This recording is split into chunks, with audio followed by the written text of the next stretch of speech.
Hi, it's Lee Bodyface from Silverback Runner.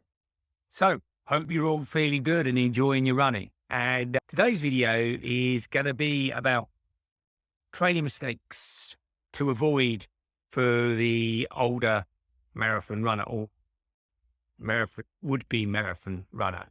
And I still make these mistakes. So it's not all about the first time you do a marathon.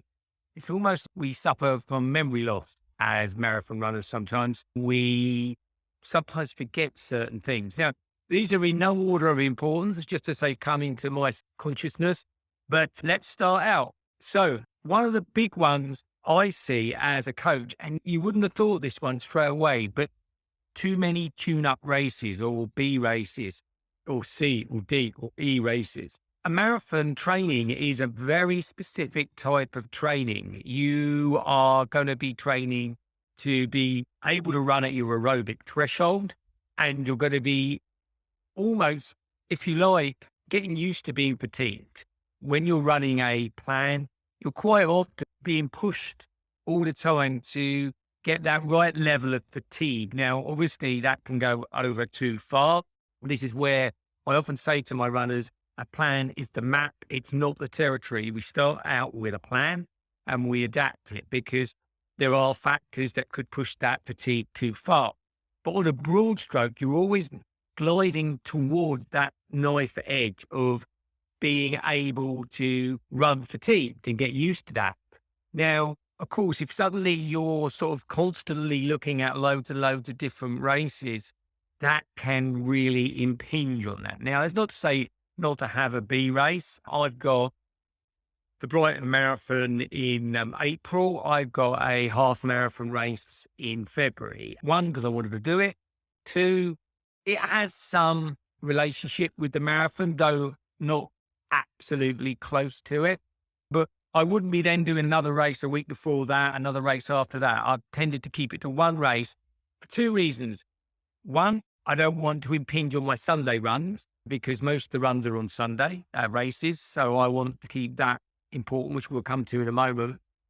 And also focus. I want my focus to be on the marathon. A marathon's a very specialized run, and it does end up sometimes, if you're not careful, at that old adage of chasing three rabbits, catching none. You need a certain amount of focus on your goal, not enough rest.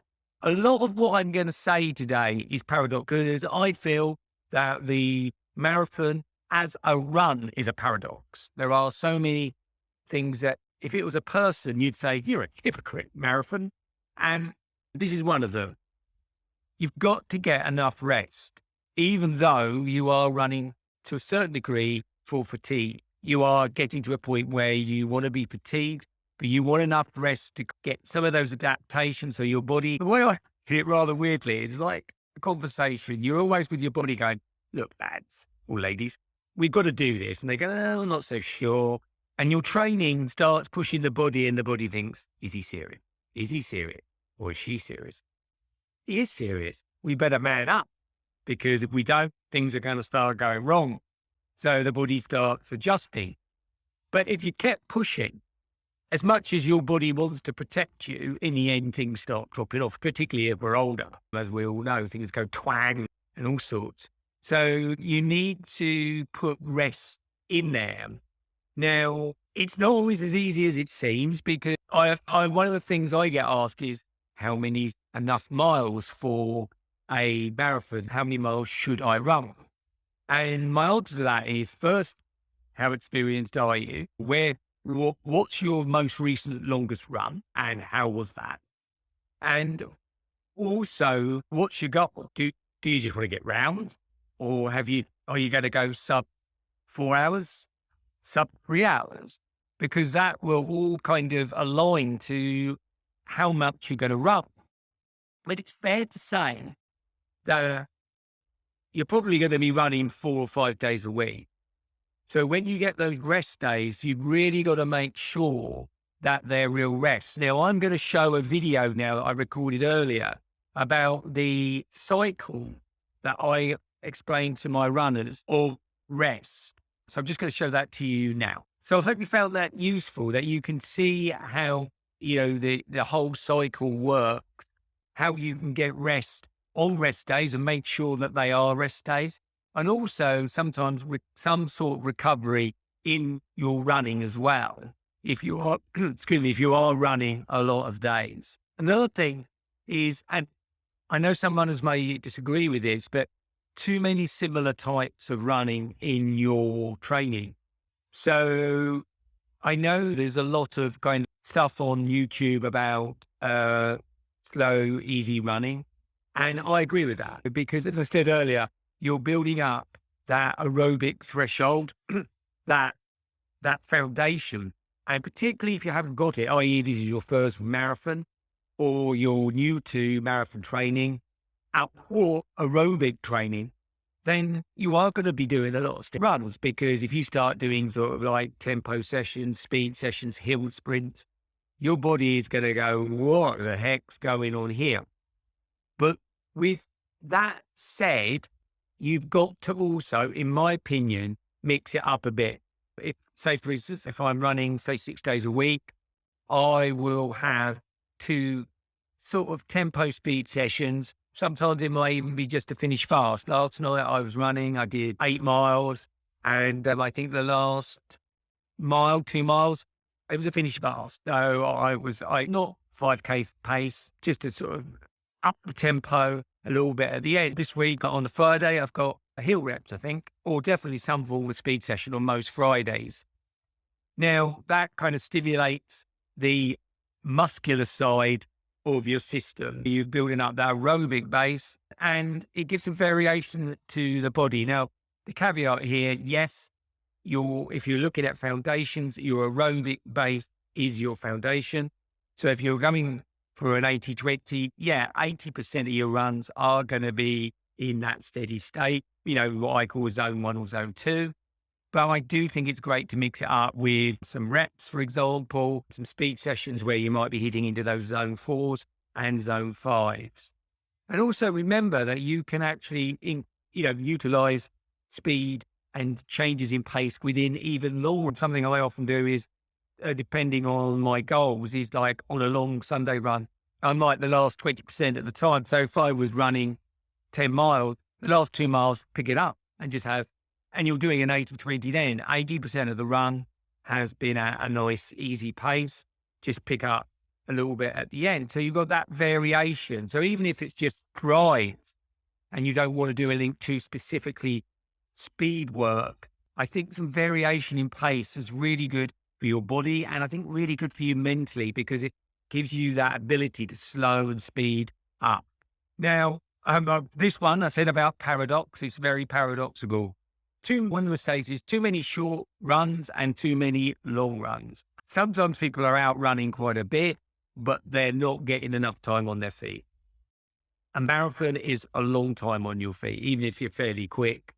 It's a long time on your feet. And you could be running, if you're running 5 days a week, you're thinking, oh, I'm out 5 days a week, 6 days a week. But if the runs are of fairly short nature, so I'll give you a quick example in my life. If I run directly from my hair salon, which I mean, when I run directly home, shortest route, that's 3.5 miles.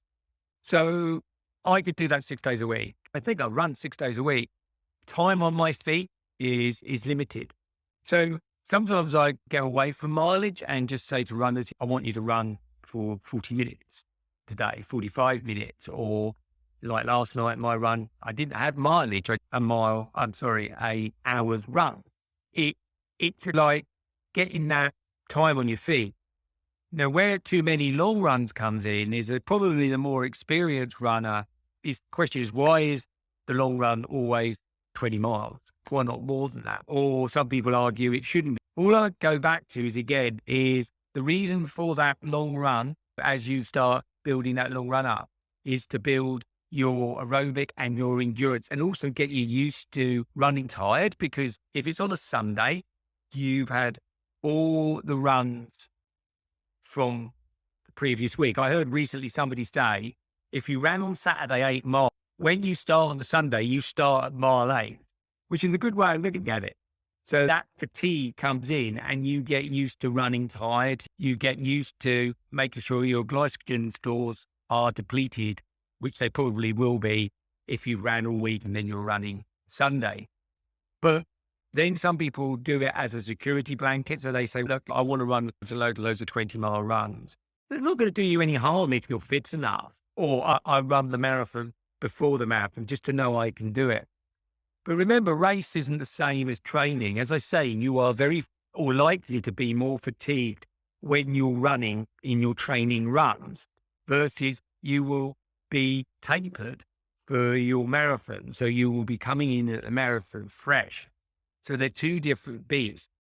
So the fact that you may have not done ever 26 miles, depending if it's your first marathon, or you haven't done 26 miles for a year or two, which some people could well be in that situation after the pandemic.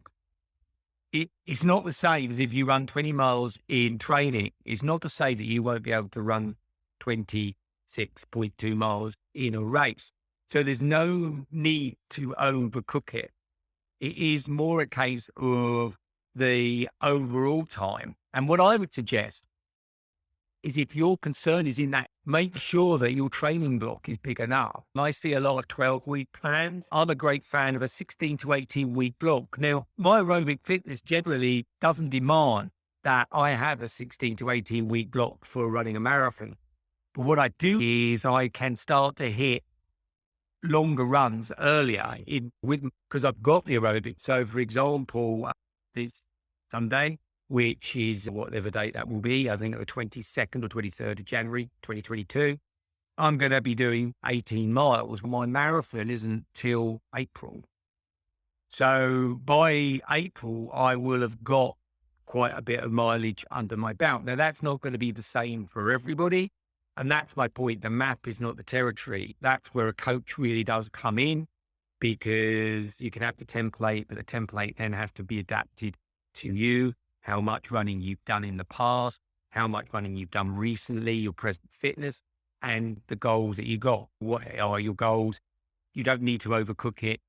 If you're going for a certain goal, you don't have to run like a Olympic act to get certain goals. So it's one of those weird things that you can be running two shorter runs and you can be running two longer runs. So it's just making sure. The other thing is to leave your ego at home with training. Particularly if you're new to marathon training, don't be scared doing run walk. And I'd even go as far to say I've done run walk and it's not been done because I've been tired, or I just find it quite a good way to get that heart rate down. You're running a 14-mile run, you hit 7 miles, have a quick 2-minute walk, have a bite to eat or drink, and get your heart rate down, back up again, off you go. But for a lot of runners that may struggle with the marathon and may struggle with the training and may be worried about the long run, which is something I put in a recent video, doing run walk is excellent. And I'm not going to go into all that. I've done a video on run walk, but it gets a little bit stiff, whatever works. So I've definitely, if it seems right to you, don't let your ego get in the way. Don't cram your training, which I've alluded to earlier. Yet again, depending on how you arrive at day one of training will define how long your block should be. But if in doubt, make the block longer than shorter. I know so many people that think that, like many things in life, you can hack from training. You can't, and it will hurt. And you get all of these questions. Can I run marathons without training? Yes, you can. If you have a potential love a bit of doing, because I think it'd be better to stick pins in your eyes, but if that's your thing. Now, joking aside, there are those individuals out there that could go out and do a marathon without training. I'm talking about generally, it's not a great idea. It's not a great idea to try and cram marathon training because it's an organic process. You need that aerobic foundation, and that takes time, particularly if you're new to the sport, and particularly if you're older. You're going to take time to do it. So don't cram your training. Remember to rehearse. So many runners, I'm amazed, don't do this, particularly on your Sunday runs.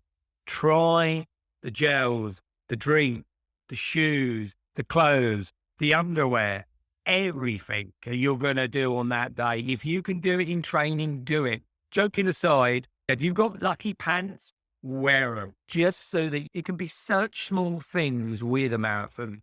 When I was recently finished the Berlin Marathon, we were chatting to a guy and he'd had real trouble with his toe. And what the problem was, I don't know if it was a blister or something, he'd wrapped it in a plaster and it just happened to be like one of these plastic plasters. And as he was running, it had crumpled into and caused all kinds of mayhem on one of his other toes. I would imagine the inside toe. Now, my point is that running a 10K, that would have never happened. The time he'd been out there, it wouldn't have happened. 5K wouldn't have even, half marathon, maybe a bit. But time you get into a marathon, little things can become big things very quick. Now, that guy couldn't have done anything about that. But let's say that you tape up your toes for some reason, whatever reason, rehearse it. Because then suddenly you find this particular plaster comes up into a little point and digs into one of your other toes. Then use another plaster until you find the one that works. Now, this all sounds ridiculous, but I guarantee you, wearing the wrong shoes, the wrong short, the wrong top, all can add to a marathon becoming a lot more uncomfortable than it required. And of course, then you're fueling. So remember to rehearse. Marathons are hard, except that getting away from it, it might seem a silly one to add in there, but marathons are hard and you have to train for them. When I see people trying to take shortcuts, ways round, hacks, I'm always very worried. Even if you get round, your recovery is going to be longer and the memory is going to be long and you probably won't want to do another one. Club nights. Most runners, particularly old runners, are members of clubs. Brilliant. I am as well. Be aware that try and make sure that it's integrated with your training. Like, for instance, me, it's Tuesdays and Thursday nights. The Tuesday night at the moment does not integrate with what I like to do on Tuesday night. I don't. Thursday nights, if I can get out of work earlier night, I will go on a Thursday night because it integrates with the kind of run I've got to do. Now, you could argue that's a bit serious, and a lot of runners say, well, I get particularly speed work is much better done with other people. I totally understand that. Just make sure that it's working with your training, because it's great to run with other people, but predominantly speaking, when you run a marathon, you run on your own. Some people don't, of course, but predominantly you are. Even if you are with someone else, you have to get into your own space. So you're always running with other people doesn't always work. So I don't want to take any fun away from people, but just be aware of that, making sure that the club nights do work with it. So that's it for me. Whole list, by no means exclusive or inclusive of everything, just some thoughts I've had in my mind about marathon training. But I do think as long as you maintain the idea that it's about time on your feet, it's about recovery, it's about fueling, and it's about building up a library of mental strength over the training, then you won't go far wrong.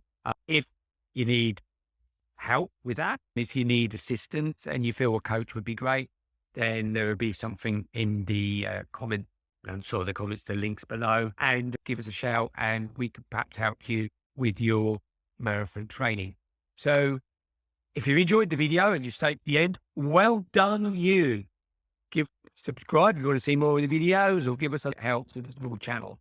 And I meant to be professional and say that somewhere earlier in the video, but I always forget. Bye for now, and speak to you really soon.